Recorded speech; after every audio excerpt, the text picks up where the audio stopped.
করিয়া আখিরাতের ঘরবাড়ি। খাব্বাবের বেটা আমার এইবার পরবাড়ি লয়া ঘোষণা করলেন, আমার নবীকে যদি সূর্য অস্ত হওয়ার আগে আমাদের সামনে ফিরাইয়া না দাও, তাহলে আমার ঘোষণা করলাম মক্কা এবং মদিনায় যত কাফের বেঈমান নাসারা সব আল্লাহ রাখবো না। এই ঘোষণা শোনার পরে মক্কা মদিনার কাফেরেরা, আবু জেহেল নেতা, তারা জনগণকে ডাকা বললেন, আর বুঝি রেহাই নাই, মুহাম্মদ হারিয়ে গেছে। আমরা তো মুহাম্মদকে মারি নাই, তার দেব দেবতার সামনে গিয়া তাদের ধর্ম দেবতার সামনে সিজদায় পড়ে কান্দার বলে, দেবতা তুমি বলে দাও, আমরা তোমার কাছে অবাধ্য হইলাম, মুহাম্মদকে আমরা মারি নাই, মুহাম্মদ কোন জায়গায় আছে আমরা তাও দেখি নাই, সত্য বলতেছি। মাটির দেবতার কাছে যখন তারা সিজদায় নত হয়, মাটির দেবতার কোনো ক্ষমতা নাই তাদের কথার জবাব দিতে পারে। পরে দুনিয়ার মুসলমান, পরে নবীজির উম্মতের দল, নবীকে তারা এত ভালোবাসতেন, আমাদের ঘোষণা সারা দেশে সরে গেল। হযরত ওসমান বিন নুরাইন ঘুরতে ঘুরতে তার তালাশ পাইল। মদিনা রাখালেরা উটের গলা ধরে ধরে কান্দে।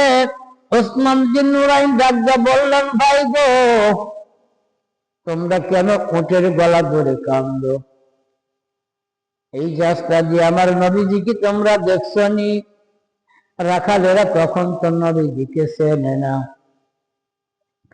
রাখালেরা বলতেছে, ভাইজান আপনি কে, কি বা নাম তাও আমরা জানি না, তবে গত 3 দিন হয়ে গেল ওই যে পাহাড়ের গুহায় একজন মানুষ সিজদায় পড়ে আছে, আর ওই মানুষটা সিজদায় যখন ওই মানুষটা সিজদায় পড়ার কারণে ওই মানুষটা যখন জমিনে সিজদা রেখেছে, ওই মানুষটা জমিনে সিজদা রাখার কারণে আমাদের উদ্যম বা গুণ খাওয়া বাদ দিয়ে দিয়েছে।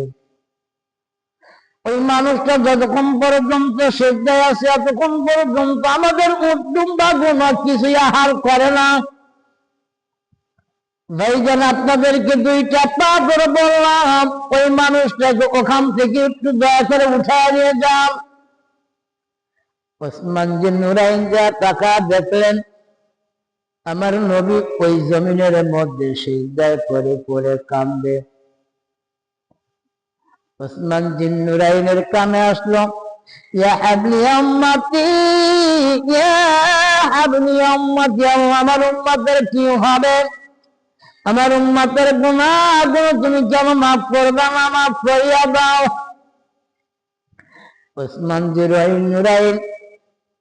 ওসমান বিন নুরাইন ডাকতে বললেন, ইয়া রাসূলুল্লাহ, ইয়া হাবিবাল্লাহ, নবী গো, আপনি জমিন থেকে সিজদা উঠাম, জমিনে সিজদা পড়ে আর কাঁদতাম। আমি ওসমান বিন নুরাইন কথা দিলাম, আমি জীবনে যত নেক আমল করেছি, আমার জীবনে যত দান সদকার আমল হয়েছে, ইয়া রাসূলুল্লাহ, ইয়া হাবিবাল্লাহ, আমি আপনার উম্মতের জন্য আমার জীবনের সকল নেকি গুনাহ অর্পণ করে দিলাম। আপনার উম্মতের জন্য আমি ওসমান বিন নুরাইনের জীবনে যত নেক আমল করেছি সবগুলো আপনার উম্মতের মধ্যে দিয়ে দিলাম। আর সিজদায় পড়ে কাঁদবেন না নবীজি। ওসমান বিন নুরাইনের কথা আমার নবী সিজদা উঠালেন না। দীর্ঘ লম্বা সারা আলোচনা গো বাবা।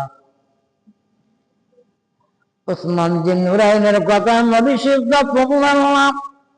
এমন করতে করতে আলী গেল, হযরতে বিলাল গেল, আবু বকর সিদ্দিক রাদিয়াল্লাহু তাআলা আনহু গেল, আবু বকর সিদ্দিক রাদিয়াল্লাহু তাআলা আনহু গেলেন। কেউ কারুর কথায় কর্ণপাত করল না। কলিজার টুকরা ফাতেমা ইমাম হাসান হুসাইনকে লইয়া দুইজনকে দিয়ে দুই ধারে দাঁড়ায় দিলেন। কলিজার টুকরা ফাতেমা দুই চোখের পানি ছেড়ে কান্দে আর বলে, আব্বা, দীর্ঘ 3 দিন হলো আপনার আদরের দুলাল ইমাম হাসান হুসাইন আপনারে পায় না, আমারে বিরক্ত করে শেষ করে দিল। একদিকে তাদের ক্ষুধার যন্ত্রণা, আর একদিকে আপনারা না পায় তারা পাগল। আপনি হীরা গুহার মধ্যে কেমন করে ধ্যানে মগ্ন হয়ে আছেন। আব্বা যারার সেজদায় পরে কাঁদবেন না, আপনি মেহেরবানি করে সেজদা উঠাইয়া ফেলেন। আমি ফাতেমার জীবনের যত নেক আমল আছে সব গুনাহ আপনার উম্মতের জন্য বন্টন করে দিলাম। নবীজি যখন তার সেজদা উঠায় না,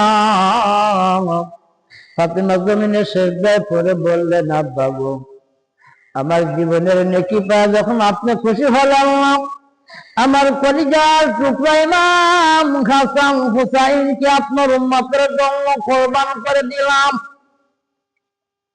আপনার উম্মতের জন্য আমার ইমাম হাসান হুসাইনকে সাদগায়ে জারিয়া করে দিলাম। আপনি আর জমিনে সেজদায় পরে কাঁদবেন না গে নবী, আপনি মেহেরবানি করে সেজদা উঠাইয়া ফেলেন। আল্লাহর জিবরিল আল্লাহর তরফ থেকে ঘোষণা করে দেয়, ইয়া রাসূলুল্লাহ, ইয়া হাবিবাল্লাহ, আর জমিনে সেজদায় থাকা যাবে না। ইমাম হাসান হুসাইনের কোরবানিকে আল্লাহ কবুল করে নিয়েছেন, আর ইমাম হাসান হুসাইনের বিনিময়ে আল্লাহ আপনার উম্মতের তামাম গুনাহ আল্লাহ মাফ করে দিয়ে দিবেন। আপনি সেজদায় পড়ে আর কাঁদবেন না গো নবী, অতি শীঘ্র আপনি সেজদা থেকে মাথা উত্তোলন করে ফেলেন।